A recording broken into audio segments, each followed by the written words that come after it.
Now, something happened to me last week that I just believe it is for those of you who still can't bring yourself to believe that agents of the Roman Catholic Church are amongst us and without a doubt have gained control of key committees within the Seventh-day Adventist Church. Let me tell you what happened. Last week there was a barrage of emails going back and forth in the Bahamas, and I ended up on the mailing list and I got one of them. And of course, there had to have been 20, 30 of them, and none of them really caught my eye until one came around with the title about the Catholicization of the Seventh-day Adventist Church hymnal. Now that really caught my eye, and I decided to open the email and read it. I don't know the identity of the scholar who published the document I'm holding in my hands, but he or she deserves a medal. But here is evidence, meticulously presented, proving that for almost 30 years, God's people have been singing out of a hymnal laced with Roman Catholicism. About the only thing missing is the Ave Maria. In this now not so new hymnal, introduced to the church in 1985, words were changed and concepts introduced that reflect Catholic thought from beginning to end. I am still stunned. I got baptized in 1972. We've been using this hymnal since 1985, and it hadn't dawned upon me. I hadn't seen all of the evidence that is presented in this document. I hadn't seen it, hadn't considered it. So I can't believe all of this has been under my nose for close to 30 years. Why am I just seeing this? Surely, beloved, this expose in my hands is one more attempt by God to open the eyes of his people as to the extent of the ongoing Roman Catholic invasion of his church. Now, this document starts with a listing of the use of the Bible in the back of the hymnal. And it points out that in the old church hymnal, the King James Version was the only version of the Bible used. In this new hymnal, it points out that there are 225 passages of Scripture in this new, and I still call it new hymnal, consisting of 135 response readings, 14 canticles and prayers, 36 calls to worship, 13 words of assurance, 14 offertory sentences, and 13 benedictions. In these, the King James Version, which was the Bible used in the old Adventist church hymnal, is now used less than 7% of the time, while the Jerusalem Bible, a Catholic Bible, which was never used in the old hymnal, is used more than twice as much. After showing us the change in Bible versions from the old hymnal to the new, the author goes on to give example after example of corrupted hymns. Let me read from this document and give you 4 examples. Hymn number 3, God himself is with us. Verse 2 of this hymn also elevates the Roman Catholic concept of Mary. Come, abide within me. Let my soul, like Mary, be thine earthly sanctuary. This again assumes Mary is still alive.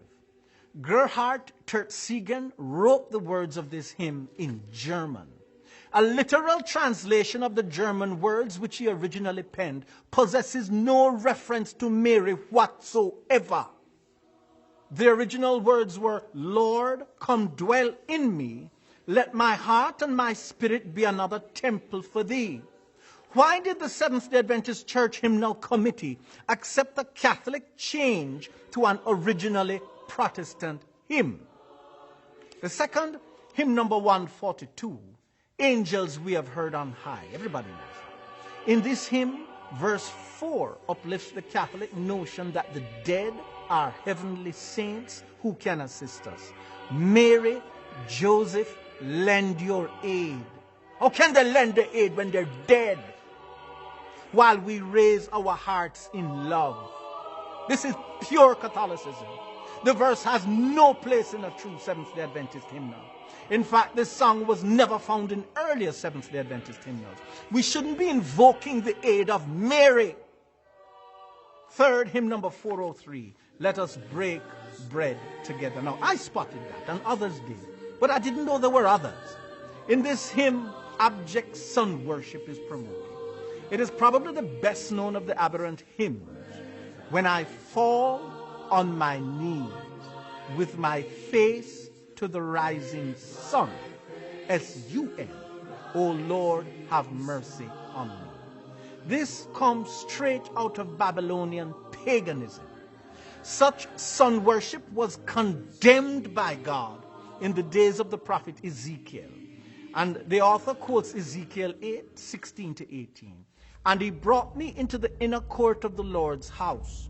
And behold, at the door of the temple of the Lord, between the porch and the altar, were about 25 men with their backs toward the temple of the Lord, and their faces toward the east. And they worshiped the S-U-N toward the east. Then he said unto me, have you seen this, O son of man? That's God talking. Is it a light thing to the house of Judah that they commit the abomination which they commit here? And the author goes on. The important point here is that whoever gained control of this committee, the Seventh-day Adventist Church Hymnal Committee, saw to it that a song exalting pagan sun worship, which is what the Catholic Sunday is all about, was included in our hymnal. Come, let me give you one more. I've saved this one for last, and there are many, many others. You can go online, or I'll put a link to this at our website, and you can read it for yourself. This one is a real classic, and it helps explain why we're using the shot on your screen as a backdrop. Hymn number 471, Grant Us Your Peace. All the verses of this hymn are virtually identical to the hymn sheet handed out in the Vatican Square when the Pope lectures the assembled crowd. The 4 verses are identical in 4 languages: Latin, English, French, and Spanish. The English states, Father, grant us your peace. O loving Father, grant us your peace. Grant us peace. Grant us your peace. Grant us peace. Loving Father, grant us your peace. In 4 different languages, thousands of faithful Catholics, with their eyes fixed on their Holy Father standing in the distant window, intoned their worshipful prayer to him. Consider the Latin version of what they tell him, as it is written in our new Seventh-day Adventist hymnal. Dona nobis pacem, pacem. Dona nobis pacem. Dona nobis pacem. Donna, are you tired of it? Donna nobis pacem. Donna nobis pacem. Donna nobis pacem. This same Latin phrase is in a Catholic Mass. And by the way, didn't Jesus tell us not to use vain repetitions? Are you getting the picture this morning? It's not just David Moule getting bent out of shape about the wickedness of the Great Hope. It predates the Great Hope. The tampering with the Adventist Church Hymnal and the issuing of this new one was done in 1985. We've been had somewhere. I know there's a room in the Vatican, maybe it's at the General Conference, with a whole bunch of cardinals and bishops lifting their glasses and toasting, who knows, maybe toasting Mary and calling us a pack of absolute idiots for what we've allowed to take place.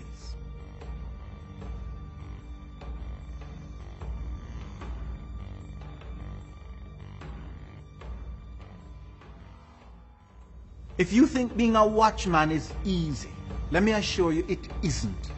Recently over the phone, one person referred to me as a moving target. I know what she meant too. What she was saying is that the messages we preach are no lollipop messages. They can get you killed.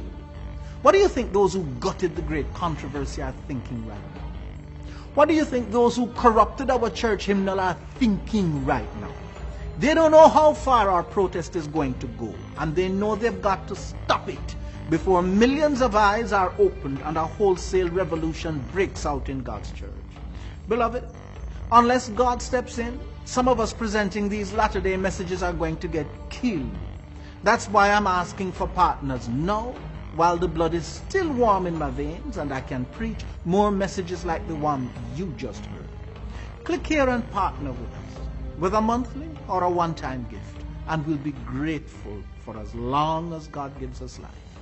May God richly bless you.